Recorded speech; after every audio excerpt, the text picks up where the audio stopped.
我的梳妆镜可以预测未来，可是他却告诉我，未来我为了和太子在一起，绝食相逼。他一句说要防守图，我不惜害死二姐，重伤姐夫，爹娘气得要清理门户。大哥也为了救我丢了半条命，一世高傲的他瘫在床上，却也没有说我半句不对。直到太子登基为帝，在我家里挖出私通他国的罪证，诛九族，连我也死了。猛然惊醒，我正坐在梳妆台前。小姐，太子殿下欺人太甚了，说好的封您为后，封后的圣旨却送到了王家，接皇后的马车已经进宫了。新皇登基前曾答应我，只要我全家倾尽全力扶持他上位，就昭告天下封我为后。为此，我爹给他出权，我妈给他出钱，我哥作为他的心腹，更替他上场杀敌，连先帝驾崩前都留下一封遗诏，让他不得反悔。但赵承安不惜违抗圣旨，也要封他的青梅侄米为后。当初先皇让我家扶持时，口口声声说的可是皇后正妻，如今先皇死了，新皇不认账了，这是。我爹压根儿不管那些门客怎么劝，铁了心要辞官。我娘当众说以后不施粥了，铺子也要关张。我哥更是在议政殿上当着文武百官的面交出兵权，说要辞官。我能让他上去，自然也能让他下来。爹娘呢？走了1个时辰了，妈嚷嚷着要关铺子，爹嚷嚷着要辞官，还说要全家搬走。我也辞官去。那个卸磨杀驴的新帝能答应吗？我把刀架他脖子上，做得里修口杀的人，让我看他答不答听。赵承安啊，赵承安，你说你惹他们干什么？圣旨到。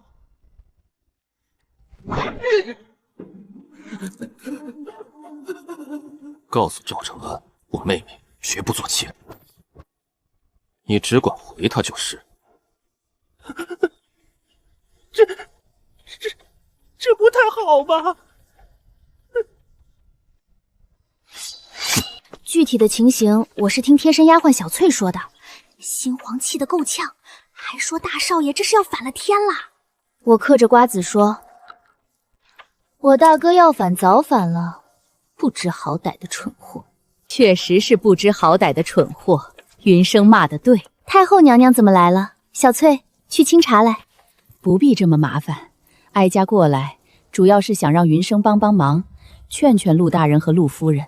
他们要是甩手不干了，这不得乱套了吗？小翠被太后带来的侍卫拦在外头，急得直跺脚。我给她递了个眼神，让她别慌。新皇才登基，方方面面都还没磨合好，这个时候撒手走人，是不是有点不仗义了呢？收回目光，手指在桌上轻轻敲击着。太后这话说的是新皇自己没兑现当年的承诺吧？太后也别忘了，我们家愿意帮赵承安，就是看在那承诺的份上。抗旨不遵，可是要杀头的。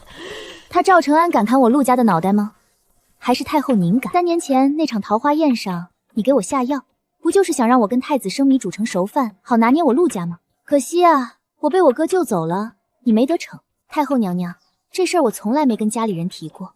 你猜，我要是说了，不说我爹喵了，就说我在宋国当皇后的姐姐要是知道了，那个拿我姐姐当命根子的宋国国君，会不会带着兵马踏平你这不堪一击的城墙呢？放肆！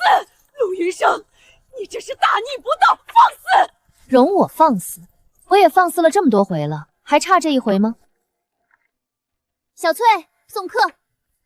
我就不信赵国离了你们还转不了了。我正想让小翠给我拎壶冷酒来，屏风后面冒出3个脑袋。你刚才说的那些话到底是怎么回事？你当时没查清楚吗？你不是说你只是身子不舒服吗？没事，就是折腾了一宿而已。他们一听我故意说轻了，安慰他们，更心疼了。我也有些无奈，总不能说幸好身边有个医术高明的人，不然我除了跟男人苟通，就只能等死了吧。之后就是吃饭，忙活了一天的家人特别有默契的在饭桌上埋头干饭，都是爹给夹1筷子，娘给夹1筷子，大哥还时不时补上2筷子。我本来没那么饿，硬是吃的比他们还多。我也看得出来，他们这是在心疼我，但是真没必要。我对赵承安又没什么感情，不如换个地方，就当散散心了。我赞成，我娘的生意遍布各国，别的皇帝都巴不得从我娘手里分一杯羹，都把我娘奉为座上宾。可惜了，赵承阳眼瞎不识货。只是我没想到，就在我们打算离开的前一天，皇帝突然召我进宫。不去，谁知道他又憋什么坏水呢？陆元州要带女人去来过正堂。传旨的太监在我耳边说了一句话，我眼神一动。行，我去。大哥拉住我，我给了他一个放心的眼神，衣裳都没换，大摇大摆地跟着进了宫。进了皇宫，到了御花园，一群人把我堵住了，莺莺燕燕的，看着都跟我差不多年纪，有些我还认识。哟，这是谁啊？这不是陆云生吗？怎么没人要了？进皇宫求皇上赏你个大成当当？可不是谁都有皇后这福气，新帝登基当天就住进中宫了。热江天皇宫以后就出向来脚的婉柔，皇上可真是爱惨了娘娘呢。就是，我还听说皇上都快把国库搬空了，就是觉得太仓促了，委屈了皇后娘娘呢。哎呀，只怕有些人嫉妒都来不及呢。真惨，国库都搬空了，我娘给我铺子，我搬个10年都搬不空。我还得去见皇帝，各位小姐们陪皇后慢慢阴阳怪气吧，告辞了。没得到他们想要的反应，反而被我怼得说不出话，一个个气得脸通红。我端着温良贤淑的架子，挂着单纯无害的表情，就算说着阴阳怪气的话，也让他们挑不出毛病来。偏偏这副面子更气人。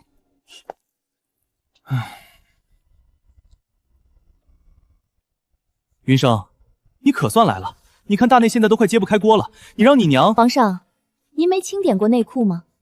我方才还听说您为了新皇后一掷千金呢，怎么会揭不开锅呢？您可真会说笑。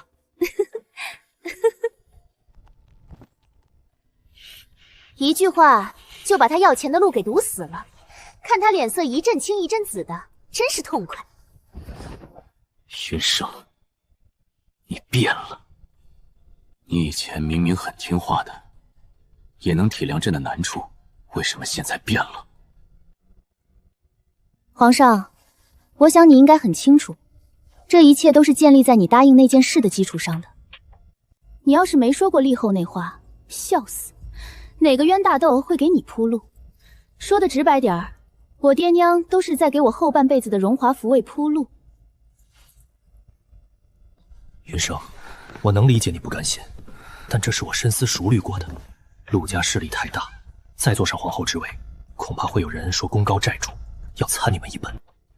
这是拐着弯往我们家头上扣屎盆子呢，这锅我们家可不背。功高盖主，不知道的还以为我们家仗着势力大，天天干缺德事儿呢。但凡长眼睛的都看得见，我陆家不图名不图利，每天还施粥建慈幼院，这才让你从一堆皇子里头冒不出头来。再说了，看不惯的恐怕只有皇后的娘家人吧，钱没我们家多，官没我们家大，我还是民心所向的皇后，除了她也没别人看不惯了吧。陆云生，你放肆！赵承安，我耳朵要被你震坏了，你如今这国库可赔不起。皇宫外面马车停着的地方围了一堆人，看穿戴是一群贵女，隐约间我听到小翠最呜咽的声音。给我长开的嘴！我姐姐可是王后，得罪了我，你几个脑袋够掉的。一个不听话的贱妇而已，我想弄死就弄死，谁敢治我的罪？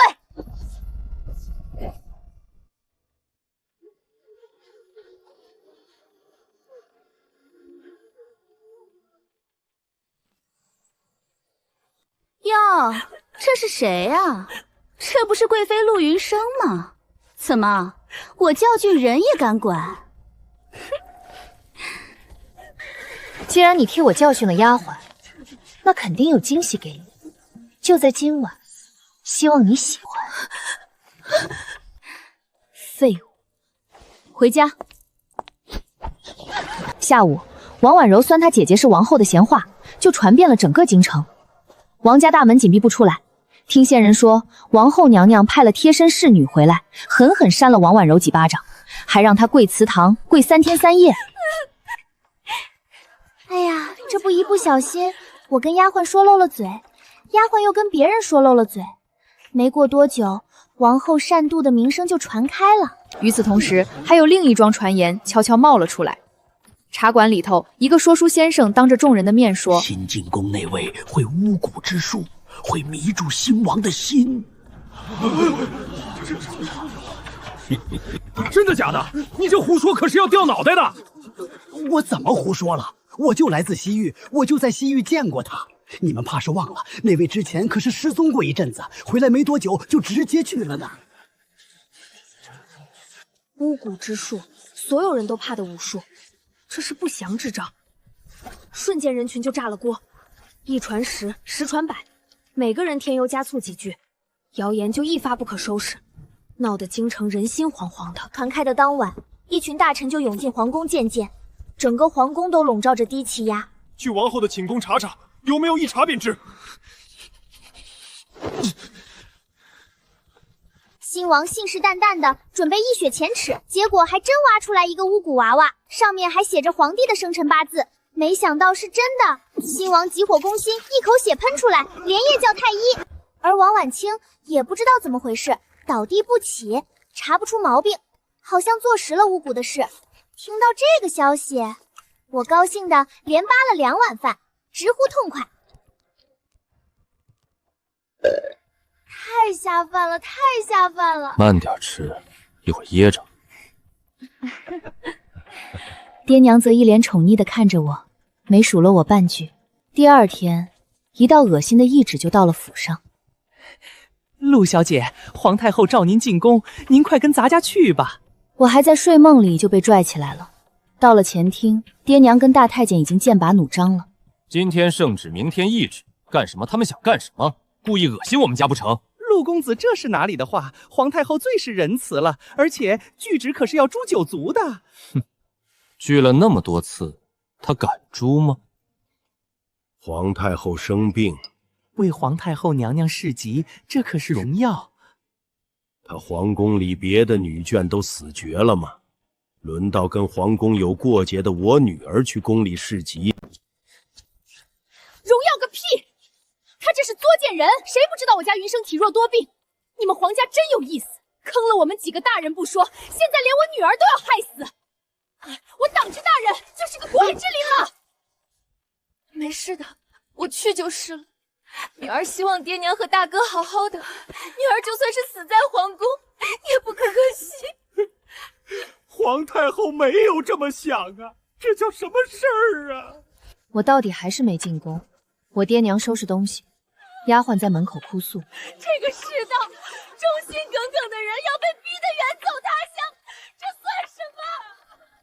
我们一家人被逼走了，动静闹得挺大，但东西都藏在了密室里，就简单收拾了些衣裳什么的，主要还是得喊冤。一家子人也就收拾出3箱东西，其中2箱是衣裳。听到动静，爹爹的门客赶来拦着。我女儿陆云生是我们一家人捧在手心里的心头肉，那皇家竟然这么作践她，当我们家没脾气不成？罢了，好人没好报，算我们眼瞎。一位跟我爹交情深的苏大人径直打开3个箱子，翻了翻，2箱确实是衣裳，还有1箱只有些零碎的书画笔墨，以及一叠数额不大的银票。苏大人气得浑身发抖。正巧就在这时，一辆马车悠悠停下，一只精致的手掀开帘子，随后探出身子，从马车上跳了下来。我看到那张脸，心跳不由自主地快了一拍。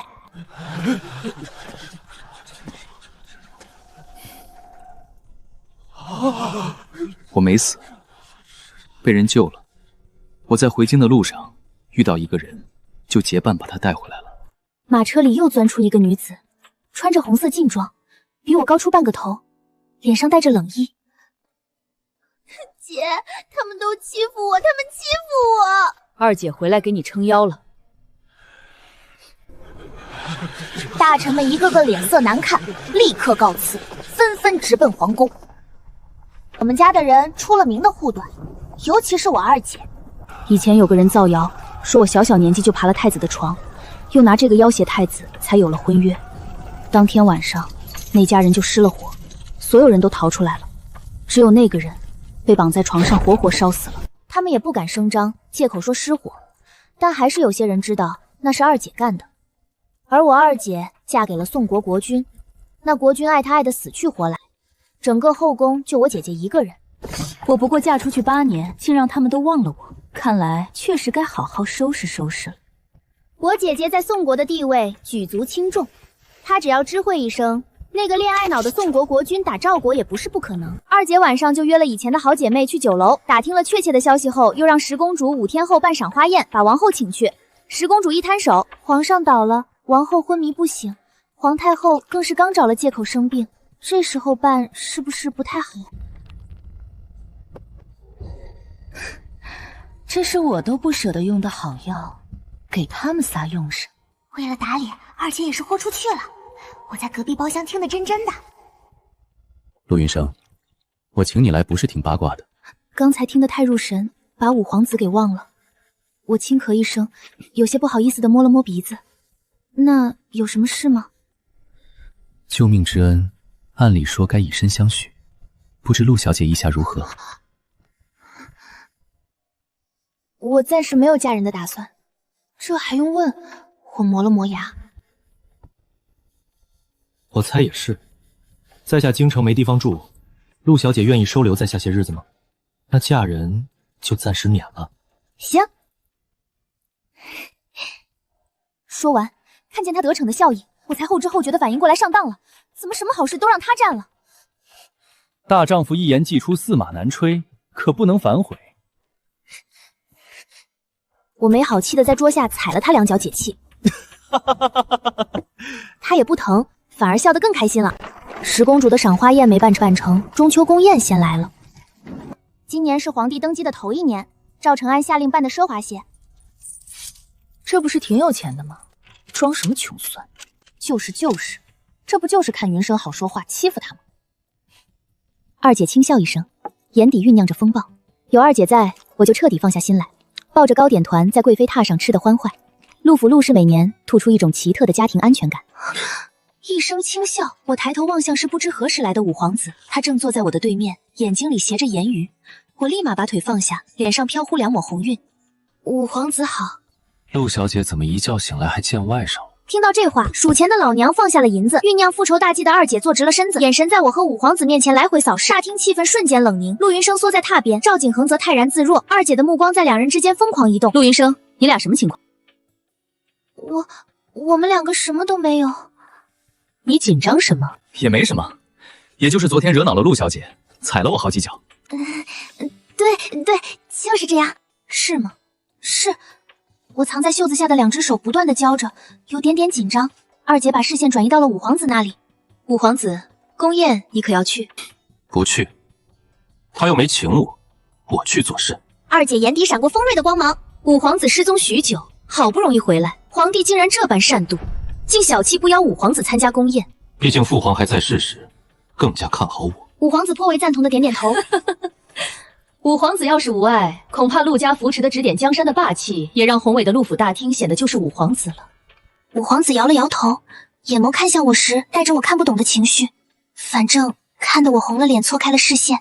我不需要陆家扶持，我自己便可以。五皇子没死前经常亲征，无所不往，几年下来不曾输过一次，排兵布阵更是让那群老将甘拜下风。先皇更是把军权给了他，没有皇子能亲自掌握兵权，但他就可以。先皇把所有的偏爱都给了他，直至一次意外，他出门微服私巡被刺杀。当时带的人不多，遇上对面足足有几百人的杀手，且实力并不弱，他即便武功再强，也耗不过他们。最后他跌落了悬崖，悬崖下是我家的一处田地，种满了我喜爱的花草。那日我正逃出来松口气，在花草里打滚，浑身是血的五皇子擦着我摔倒在地上，奄奄一息，给我吓了一跳。看清楚人后，立刻把二姐给我的救命单塞给了他，又立刻召集暗卫处理痕迹，带着五皇子藏进了暗室。那群杀手搜查了我的院子好几次，没有发现，最后在不远处虎窝里发现一些残肢碎片，还有被撕碎五皇子衣服以及玉佩。杀手这才回去交任务。五皇子昏迷了1个月，还好那暗室是我经常用来躲二姐揍我的，里面的床榻吃食什么的亦有尽有。五皇子躺得还算舒坦，就是时不时往外跑，又挨了二姐的训。我跟娘亲说，五皇子有实力又好看，而且你不是颜控吗？他又喜欢你，简直就是天作之合。干脆你俩成亲好了。我才不要嫁给他！一听这话，我立刻急了。我才没有喜欢他，我还有事，先走了。五皇子待不下去了，起身就往外走，步子很急，快要跑似的。而且路过门槛的时候也没看，被绊了个踉跄。二姐，你看他好憨。二姐敷衍的哼哼两声，算是附和，但那双眼睛滴溜溜的转着。以我经验来，准是在想着什么坏主意。就是这次倒霉的可能是我了，我又笑不出来了。宫宴，我们家依旧在之前的位置上，倒是王家往前面挪了挪，甚至挪到我们之前。那王婉柔得意洋洋地对我挑眉炫耀，陆云生，你也不过如此。二姐，怎么好像有狗在叫？这种狗剁碎了丢到粪坑里才算去了晦气。罢了罢了，不说这晦气东西。二姐夹了一筷子的鱼给我，你最爱吃这个了。我嘿嘿跟二姐道谢，王婉柔哪里忍得了这份委屈，阴阳怪气。嫁出去的女儿天天往家里跑，不知羞耻。刚刚还热闹的大厅，这句话一出，瞬间落针可闻。二姐握着酒杯的手一顿，眼神瞬间变得冰冷，杀气蔓延。怎么，我说的不对吗？她一个嫁到他国的，还天天往回跑，难道不是想窃取什么机密，和陆家里应外科攻打赵国吗？怪不得陆家最近悄无声息的，原来是怕被发现，这藏着呢。王婉柔，我陆家若是有反了的心，你觉得还会有新皇的存在吗？我二姐擦了擦打他巴掌的手，眼底闪过一丝厌恶。而且我陆家就算胆子再大，也不敢下巫术啊，倒是你王家才叫胆大呢。听闻那巫蛊娃娃刚被拿出来，皇帝和皇后就都晕了。天哪，要不是我宋国疗伤圣药，恐怕你们还晕着呢吧？那还能办这个宫宴？你们还真是以怨报德。赵国的事好像还轮不到宋国皇后来管吧？自然轮不到宋国皇后管，但我现在是陆医生的姐姐，自然就能管了。二姐的毒舌，我的最爱，安全感倍增。我吃饭的动作更加欢阔了，看，被怼得说不出话了吧？陆云深的姐姐，既然如此，你刚刚为何不行跪拜大礼？是目无皇帝吗？定是陆大小姐许久不回京，忘了这事儿了。婉柔，不得无礼。先皇说了，我陆家一家对任何人都可以免了跪拜大礼。难不成王家是想不认先皇的话，还是新皇不认？新皇不认倒是能理解，毕竟又不是第一次了。不过王家也可能是单纯的不知道，毕竟嫁给新皇前，王家的官职也不高。说这话时，在场的都是3品以上官员，也能理解。辩着发说着，王家是仗着王婉清才升的官职，更在说王家之前一无是处，连旁听的资格都没有。听到这里，我忍不住为二姐拍手鼓掌。不少来的老臣脸色更加难看地望着先皇。既然不欢迎我陆家，那下次新皇不必给我陆家下请帖了，免得来皇宫受这一遭。二姐拉起我，甚至一脚踹翻了面前的小桌，杯子碗闪洒了一地。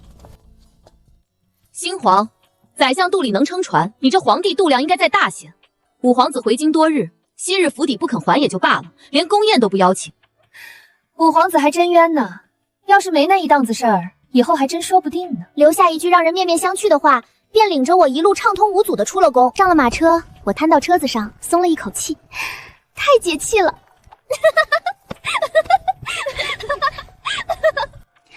陆云生，很快又有热闹看了。怎么说？你姐夫追过来了，听闻边境拦着呢，好像起了摩擦。姐夫没事吧？当然没事，不过边境如今无大将无领头，估计用不了多久就又会求上门来了。国家被宋国吞噬的七七八八，而赵国能平安无恙，全靠我陆家。一个是二姐这个心尖尖，一个是我大哥这个至交好友。当初还是大哥有礼时，意外跟姐夫相识，后来才认识的二姐，可谓是一见钟情，随后便开展猛烈的追求，拐走了二姐。大哥还郁闷了好一段时间。我拿你当兄弟，你竟然觊觎我妹妹！姐，我想吃宋国的荔枝。陆二姐，我还是要给您多闻说，还能吃。好，我这就去给你姐夫去信，让你带点来。什么？王兴业被封为骠骑大将军？王兴业？那个贪生怕死，整天在烟花之地流连往返的王兴业，王家那个病秧子，这会儿恐怕已经吓得尿裤子了吧？虽然烂泥扶不上墙，但他好像连块烂泥也不配。是的，二小姐。他该不会还以为这只是小摩擦，让王家去镀金吧？之前跟宋国确实偶尔有些冲突，有我大哥在，一般不会有什么问题。估计也是这样，才会让赵承言放松警惕，认知浅薄。随便就派个人，但这次姐夫御驾亲征，赵国也刻薄我陆家，没人在中间调和，这行径无异于是找死。皇帝恐怕承受不住压力，要废了王婉清。不会的，他身边有我的人，我不让他废，他就废不了。二姐总是一副运筹帷幄的样子，好像今天之事尽在她的掌握之中。这世道若善待女子，允许女子可考，恐怕整个赵国已经尽在二姐的掌握之中。五皇子呢？他怎么没来？这话跳得太大，我一时间没跟上。二姐意味深长地看着我，似乎已经知道了那件事。我低头吃着饭，装啥也不知道。我那阵还看见五皇子和一个女子出门了，好像是五皇子曾经预定的未婚妻。未婚妻？白芷？他跟白芷出去了？联合王婉庆从小到大没少抢我的东西。苏锦曾经跟我表露过心意，被白芷知道后，不出3日，苏锦对我再也没有好脸色。我去让人调查过，是白氏做的，因为他嫉妒。从那以后，我就对男子避嫌避得更重了。我放下筷子，慌乱地跑出了门，正好撞上回来的五皇子，撞了个满怀。退出去后，才看见他身侧的白芷。我一把拽住五皇子往身后藏，指着白芷红了眼眶：“白芷，你又想做什么？”我做什么？我自然是把你之前做的那些事儿都一一五一十告诉了五皇子了。别忘了我说的话。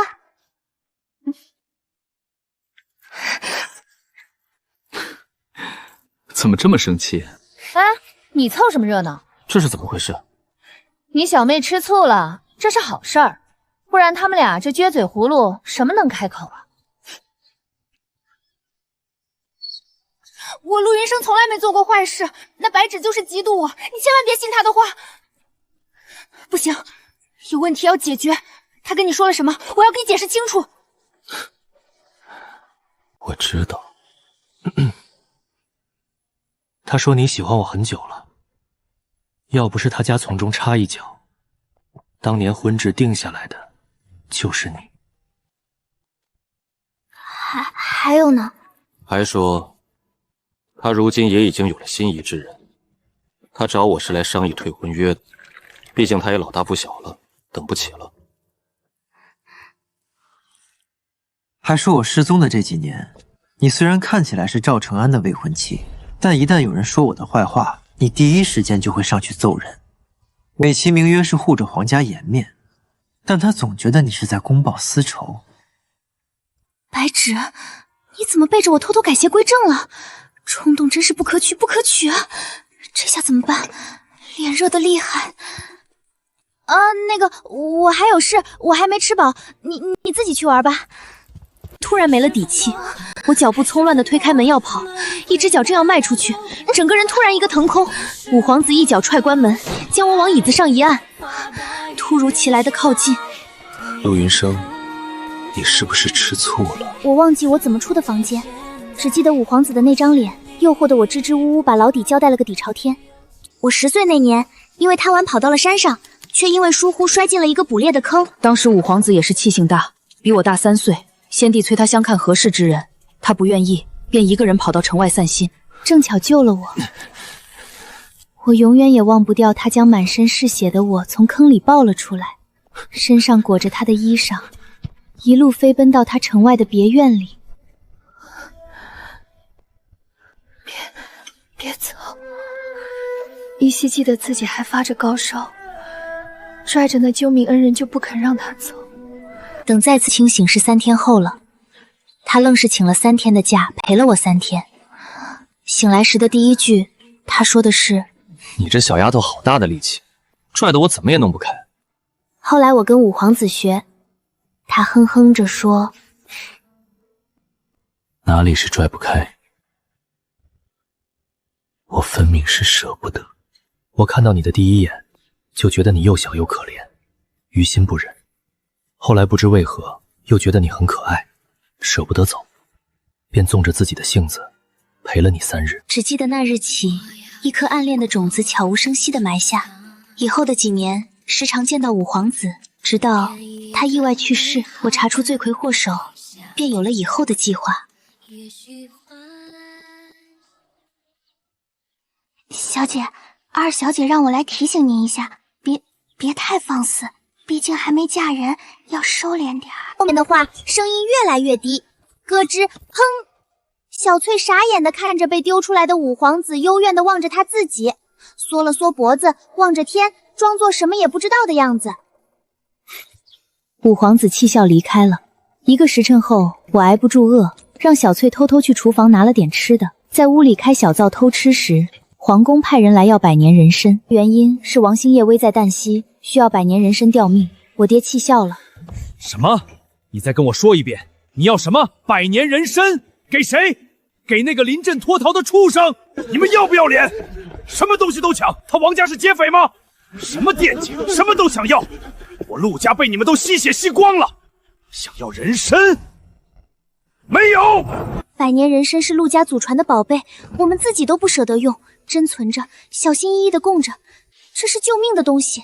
结果皇帝上来就要，还想要一整根，做梦！皇帝大怒，派御林军来我陆家强行搜查。这有凑热闹的地方，怎么会少得了我？肘子都不肯了。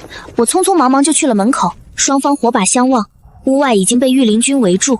我爹娘、大哥、二姐都在门口，对方是御林军总管，一脸愁容。陆大人，你也别为难我，我也不想的呀。可是皇帝指定要的呀。御林军总管拎了个下属，让他回宫禀报。陆家离皇宫不远，一来一回也用不了多少时间。那下属颤颤巍巍地说：“皇上说啥你就说呀！皇上说，如果陆家抗旨，那就格杀勿论。”此话一出，陆家跟皇室彻底闹掰。总管一咬牙：“罢了，我只希望陆大人看在曾为同窗的份上，莫要为难我的家人。”说完，长剑提起，对准自己的脖子，正要自刎，被二姐拦住：“麻烦再次通传，如果想要人参，让皇帝皇后一起来陆家，则陆家会清算曾经对皇帝的支援，以及按了手印的欠条。再者，我陆家可有上方宝剑，上斩昏臣，下斩昏君。”最后4个字咬得特别准。五皇子这时出现，露出身形。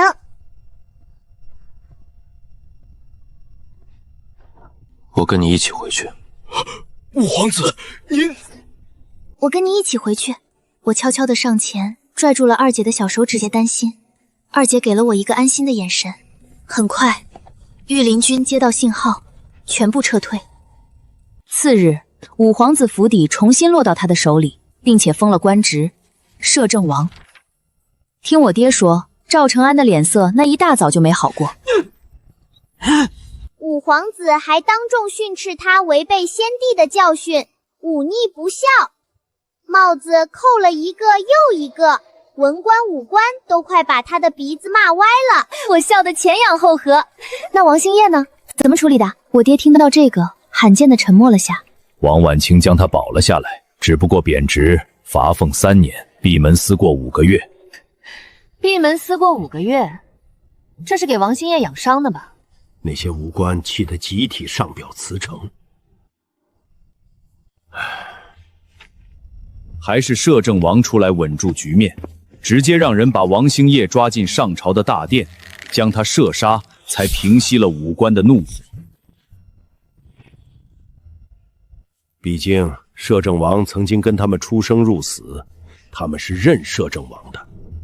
就是皇上当场气晕过去，听闻现在还昏迷不醒呢。摄政王在朝堂上铁血手腕，将朝堂稳住，并且建议向宋国议和。我不同意。如今咱们兵心涣散，兵马也不足宋国的1/10，而我们的将士还在浴血奋战，城池已经丢失大半。若讲和，送出他们想要的东西，或许还能苟延残喘一段时间。如果皇帝执意拒绝抵抗到底，宋国攻打过来最多也就数日。这数日后，黎民百姓的安危，皇帝你可有想过？我不同意，我不同意！只要我不同意，你就别想议和。赵承安气得退朝都不说了，直接拂袖而去。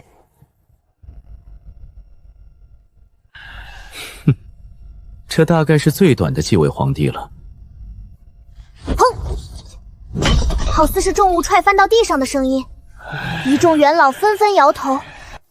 我在家里看着新到的画本，是《娇气王爷霸道妻》，题材引人注目，看得我不知不觉半天多就过去了。小翠突然闯了进来，脸色惨白的可怕，整个人控制不住的手抖，身上还沾了丝丝的血迹。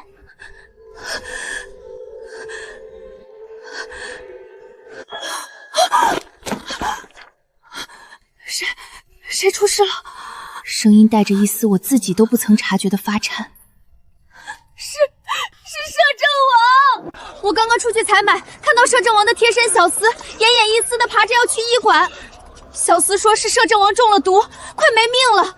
他刚出门就被刺杀，这是有人要摄政王的命！匆忙的起身，带倒了身侧的茶杯。我踉跄的起身，抓住小翠，控制自己不要发抖。那摄政王怎么样了？二小姐已经带人去了，小姐你别慌，摄政王一定没事的。小翠紧张地握住我的手，我反握住，强撑着自己的身体不软下去。对，没事的。可是刚走了2步，喉咙里涌起一股血腥味，红色的血迹从嘴角顺着下颌滴落在了地上，眼前一阵阵在发晕。小姐，来人呐！快来人！小姐吐血了！我想拉住小翠，一张口，血喷了出来，身体摔落在了地上，彻底昏死过去。我做了个很长很复杂的梦，梦到一个老爷爷对我说：“一直向东跑，不要回。”我莫名的信任他，跑了很久，跑得我好累，跑得我想放弃了。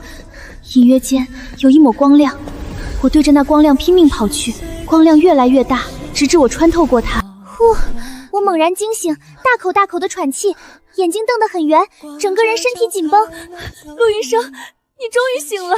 二姐一个强力扑抱，险些要去我半条命。你吓死我了！你知不知道你自己昏迷了7天7夜？你要吓死我！大哥整个人狼狈沧桑，头发有些凌乱，一点也不像之前一丝自苟的形象。见我醒来，他也红了眼眶。赵承安那个贱东西，他不是作死吗？行，我满足他。二姐眼底闪过狠辣的毒意，让姐夫一路杀过来，直奔京都。我拽了拽二姐的衣袖，担忧地问：赵景玉呢？他怎么样？他没中毒，他装的，他是为了迷惑。我松开了衣角，手指钻回了被子里。所以，我这是白着急吐血了。没事的，姐替你听出气了，告诉他老死不相往来，让他不提前说的。二姐也不一定需要那么严重。出息！我拽了拽二姐，姐，赵景魂回来到底有什么目的呢？他看似是为了皇室，可是他又装中毒抹黑他们的名声。他们名声本就烂了，再多再少又何必在意这些？我也不知道。我躺在床榻上理不清这个思绪，总觉得赵景恒似乎瞒了我们什么，但答案肯定在皇城之中。大脑思绪飞速运转，倏地我想到了一件事，答案在皇城。赵景涵那次遇险后不到1个月，他外祖家就被查出谋反，诛9族，连他母亲都没有放过。这件事我怎么给忘了？皇宫外面，马车停着的地方围了一堆人，看穿戴是一群贵女。隐约间，我听到小翠最呜咽的声音。二姐，能不能帮我个忙？有屁就放。我想查查赵景轩外祖父被斩一事。即便消息一绝的二姐查这件事时也遇到了阻碍，好像是有人故意阻止我查一样。我虚弱地靠在床榻上喝粥，听到这个味儿姐，如果去要娘，请她在二姐。最近外面有没有什么流言蜚语？有，不知怎的，有人传当今皇上赵承安不是先皇的血脉，是不知名的野种。二姐说到这个也觉得有几分奇怪。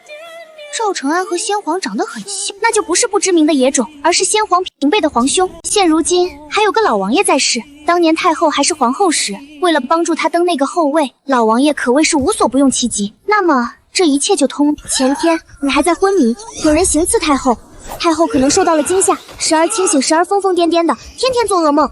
赵承安也不知道是受了什么刺激，脾气变得极差，动不动就摔碗摔花瓶。所有人都不待见他了，罪有应得吧。老王爷的事儿也被抖落了出去，听闻是太后发疯，胡言乱语说了出去，还把赵承安不是先帝亲生儿子说了出去。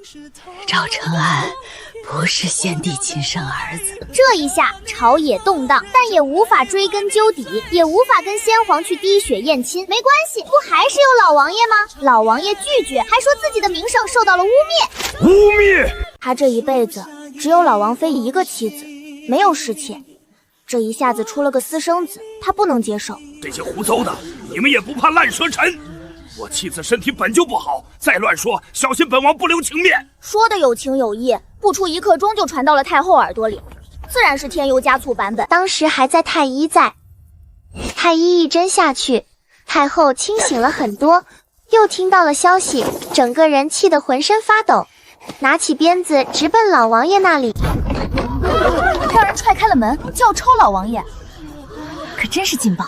我和二姐偷偷换了一身行头，戴了面纱混迹在人群中，好戏开场了。赵承安就是你的亲儿子，你敢不认？装什么忠贞？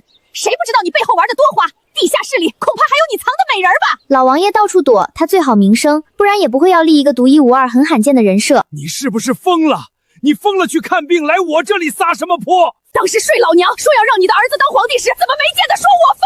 自己没能耐怂，不敢造反，便想着给先皇戴绿帽。是哪条狗口口声声说这样想想都刺激的？叹为观止，周围的群众都看得乐疯了，议论纷纷。你不敢对先皇下手，但是你敢对赵景义下手，你害死莫护国公九族，你还暗中刺杀赵景元，就为了保你儿子。只要去查，我就不信没有一点痕迹。老王爷狠狠地甩了太后一巴掌，这场闹剧至此终结。这话头一出就足够了。赵景言拖着孱弱的身子站在登闻谷的地方，一次又一次的有冤情，请皇帝彻查。查什么？查老王爷。新皇不肯，但大臣反对，甚至有大臣要废了新皇。新皇不得不去召老王爷。上朝时，老王爷一副便秘的样子，听闻老王妃直接气血攻心，险些没命。赵景玄直接拿了呈堂公证，请皇上惩治太后、老王爷。儿子大义灭亲，杀亲爹亲娘。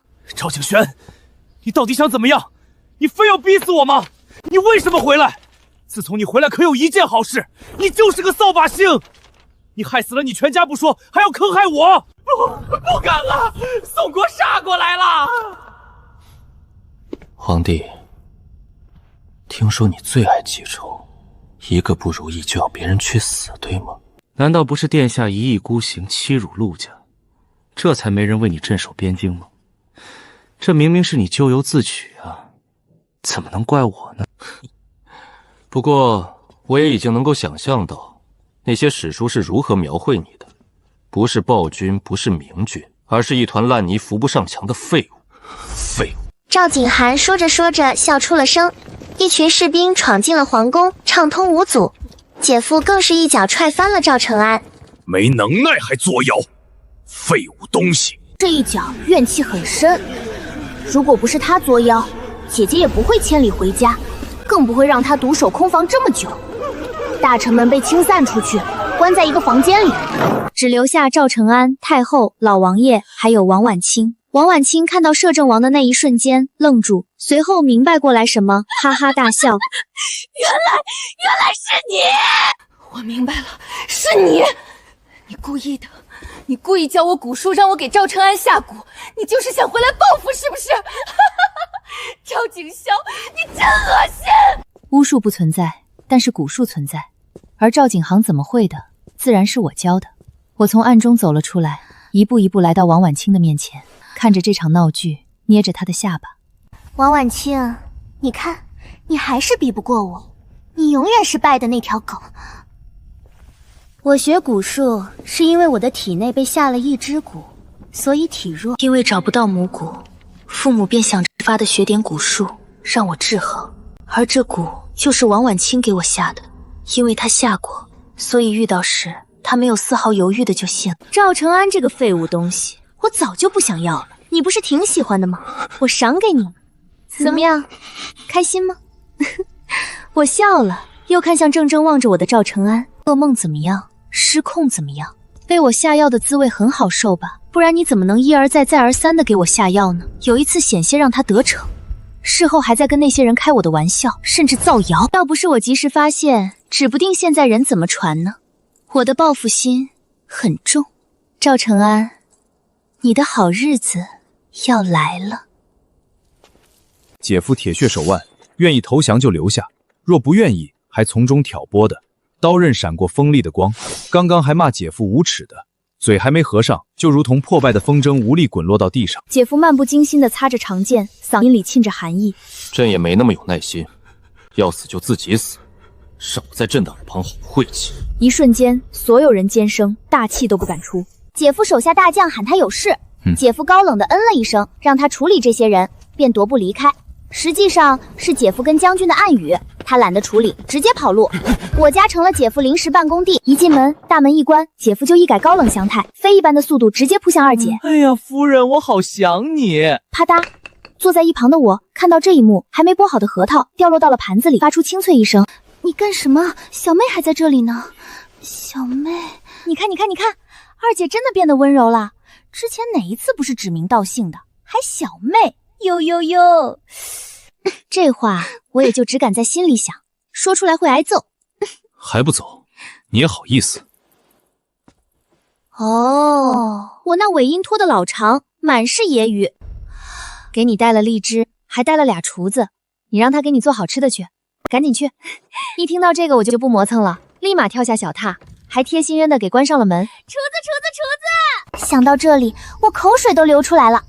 不知节制的下场就是半夜胃疼，赵景涵一边训斥一边替我揉着肚子。贪吃鬼，早晚疼死你！赵景恒，我好想你啊。赵景恒无声的笑了，眼角泛起宠溺且温柔的笑意，轻身蹭了蹭我的鼻尖，又悄无声息的离开。赵国被顺利攻占，并入宋国，改名为北郡。赵景恒无意北王王的名号，更不想再被束缚，姐夫便派了个信得过的属下来接管。至于太后那些人，就全交给赵景玉来处理。赵承安的双脚绑在一条绳子上，另一边系在马车上，绕城3圈，并撒纸万千，每张纸上都写满赵景航的丰功伟绩。他不是最喜欢那些沽名钓誉吗？直接撕碎。太后、老王爷则被捆在门口的栏杆上。但凡丢烂菜叶子的都会得赏金，丢的越多，赏金越多。老王妃一气之下，彻底过去。他老王爷的儿女也不肯认这个爹了。还在地下室找到了好几个棺材，里面都是美妙年纪的少女。严刑审问后，是老王爷要死后陪着一起下葬的，墓地都挖好了。表面上是和老王妃一起，实际上隔壁特意准备了个小密室，专门放这些少女的。少女死之前都受过欺辱，都是老王爷干的。赵承安真不愧是他的种，都一样的货色。赵景恒叫来了文官，在奄奄一息的赵承安面前写下他干过的那些事，一五一十，让他名垂千史。陆云生，他已经无力反抗，眼神空洞，不知道在想什么，只是在文官走了后叫住了他。他想见我一面。我得知后去了，刚过去就看到他好像一滩烂泥一样趴在地牢里，看样子被折磨得不轻。那些杀手人是老王爷派去的。我做了个梦，我梦到你没有拒绝，按部就班地嫁给了我。整个陆家都是我的势力，甚至你不惜跟你姐姐决裂，偷了宋国的防御图为我所用。陆云生，为什么这一切你变了呢？他很虚弱，声音都飘飘荡荡，不仔细听都听不清。是哪有那么多的美事儿？赵承安，不要仗着自己有几分小聪明，就把别人当傻子。如果我当时立你为后，是不是一切都会变得不一样？赵承安好像是在问我，又好像是在问他自己。这个答案我可以给他。不会，我自始至终都没有喜欢过你，甚至厌恶你。我家里人对我的宠爱，就算倾尽全家之力，也不会让我受委屈。只要我一个不字，你就娶不到我。赵承安低低的笑出了声，笑声越来越大，大到牵扯到了伤口，微微蜷缩。陆云生，我真羡慕你，投了个好胎。赵承安擦去了眼角的泪水，他挣扎着爬了起来，眼神里带着不甘。如果有重来一次的机会，我定会把你早早收入囊中。可惜了，这个世界没有重来一次。他笑了，一头撞向墙壁，血流了一地，隐约间还听到他说：“不可能，这这不可能！我收敛起视线，对外面的人说了下，便回家了。王婉清一家诛九族，但凡跟王婉清关系密切的都没逃掉。那天在刑场，我特意去瞧了他，他跪在地上求我放过他，眼泪汪汪，好一副美人落泪图。可是下一秒，美人就滚落到了地上。他那只拽着我衣角的手都没来得及松开。我慢流里的掰开，怜悯的看着他拂袖离开，同时我感觉体内的蛊消失了。我仔细感受了下，竟然真的消失了。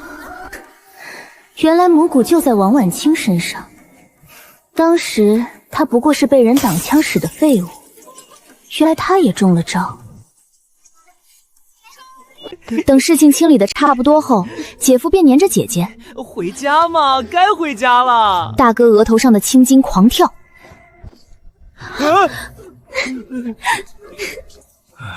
爹娘互看一眼，眼睛里带着嫌弃，又抬头望天。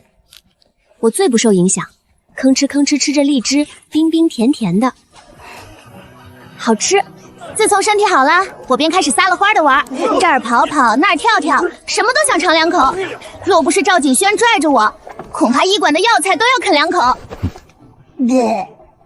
之前忌口忌得太狠了，都是泪啊。爹娘不愿意离开这个地方，毕竟这一辈子大半个时间都在这里了。最后姐夫一合计，北郡王的位置就让老爹坐了。自己家人也信任，跟之前差不多，就是附属于宋国。这北郡在我爹的管理下，可谓是蒸蒸日上，有幺蛾子，格杀勿论，整顿军纪。赵景汉还给出谋划策不少，没了那些糟心事儿，那群老臣们脾气都好了不少，一个个的多活了很多年。每天没事出去遛遛鸟，别提多快活了。在我19岁那年生日宴上，赵景汉来下聘了，满屋子的聘礼，甚至还布满了整条街道。我呆住了，你这么有钱？我有3个矿。我好嘛，怪不得是我小瞧他了。在成亲的当夜，我做了个梦，我梦到这一切都如赵承安说的那般进行。爹娘不同意我和赵承安在一起，我便绝食。赵承安说要防御图，我当即前往宋国，不光害死了二姐，还致对我毫无防备的姐夫重伤。爹娘气得要清理门户，但最后还是没有下得去手。大哥也为了救我，丢了半条命。一世高傲的他瘫在床上，却也没有说我半句不对。直到赵国一跃成为最大的国，赵承安在我家里挖出私通他国的罪证，诛九族，连我也死了。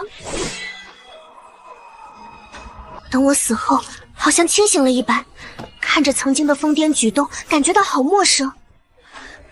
后来我才知道那东西是王婉清埋的，主意也是王婉清出的。我还亲眼目睹赵景勋为了给我报仇，跟赵承安同归于尽。在他们2人死了的瞬间，我脑袋一阵刺痛。等再次醒来时，又回到了小时候。